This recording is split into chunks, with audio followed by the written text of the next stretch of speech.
Julianna Peña went savage mode today on Ariel Helwani's interview. I mean, she put everyone on blast. Macy Barber, Myra Silva, even Raquel Pennington, man. I mean, this interview was worth it. I loved every second of it.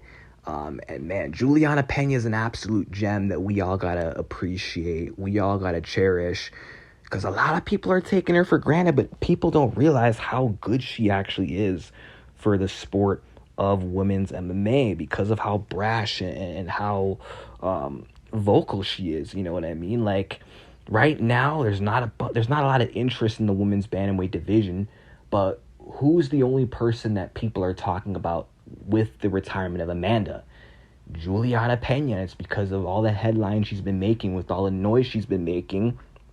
You know what I mean? And you might not agree with the things that she's saying. You might find her annoying, but you're paying attention. You're watching. And because of that, you're going to watch her next fight. And she's going to fight for the bantamweight title. And you guys are going to watch the next women's bantamweight title fight with eyes glued to the TV because of her. You know, and she actually just created a good storyline for the Raquel Pennington fight. She mentioned the feud that they had that dates way back to the Ultimate Fighter, because basically, you know, they got on each other's nerves, and, you know, that will happen when you get stuck in the same house with someone for so long. I don't know how long they were in the tough house together. Probably like maybe a few months, but that's natural. You know, roommates get annoyed with each other all the time. Siblings get annoyed with each other.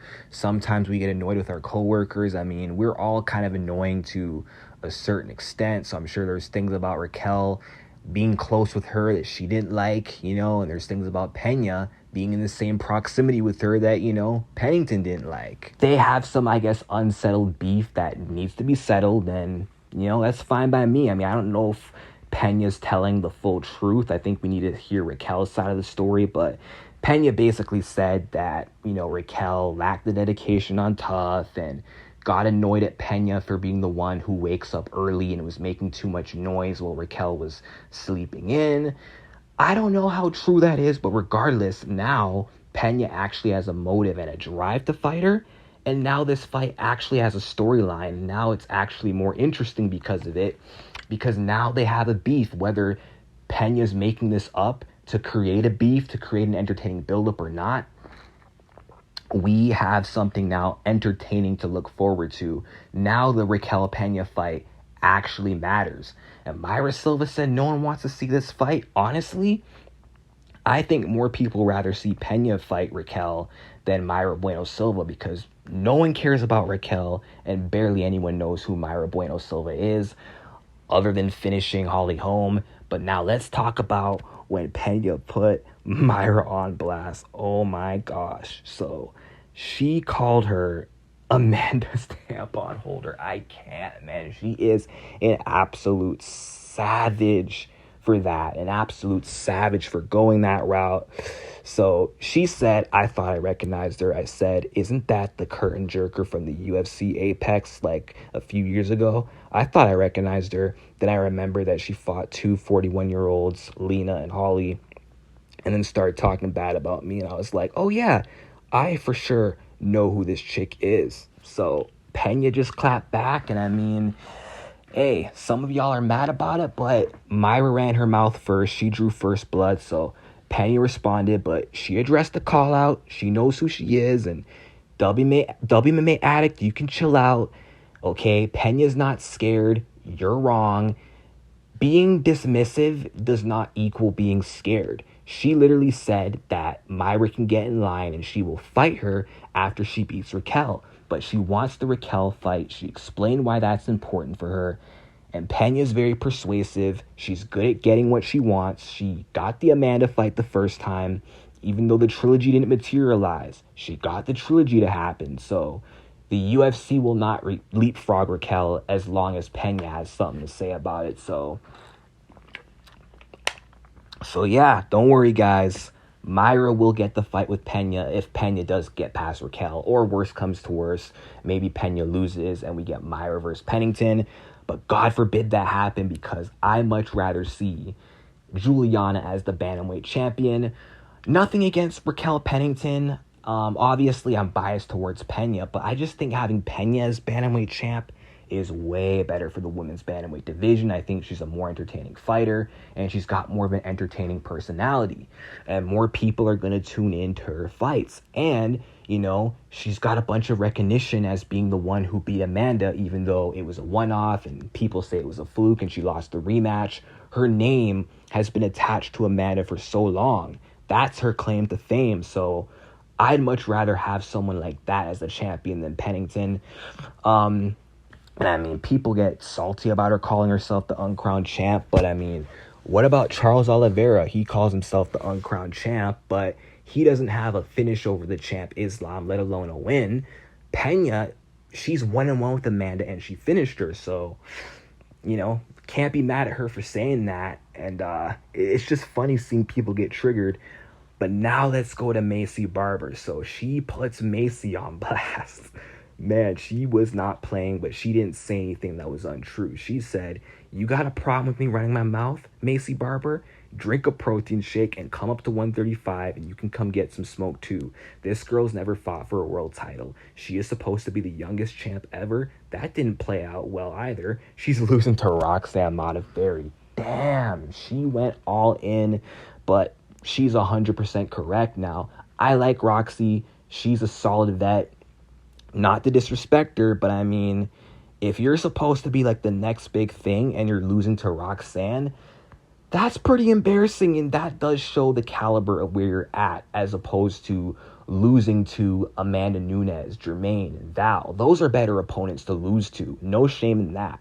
There's all the shame in the world in losing to Roxanne Modafferi, and Peña may have lost to more world champs than she's beat, but she has a win over Amanda. Better than beating Val, better than beating Jermaine.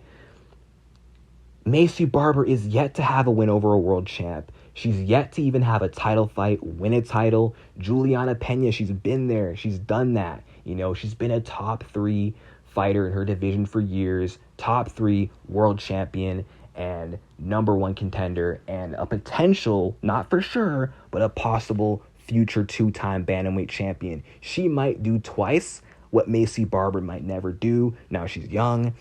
She's got time. I'm not saying she'll never be champ, but I feel like Maycee's going to have her win streak snapped before she makes it to a title shot. I don't think this current run is where we're going to see her fight for the belt. And I mean, she's out here saying that, she got triggered by what Peña said, but she's out here saying that Peña, you know, shouldn't be so confident because she's not the most dominant fighter in her division. That may be true. Maybe Peña's not the best in her division, but neither are you. You're not even the best flyweight in the world. You're ranked number 8. You literally beat no one in the top 5. You've already lost to the champion. You don't beat Valentina. You don't beat Santos. You don't beat Aaron.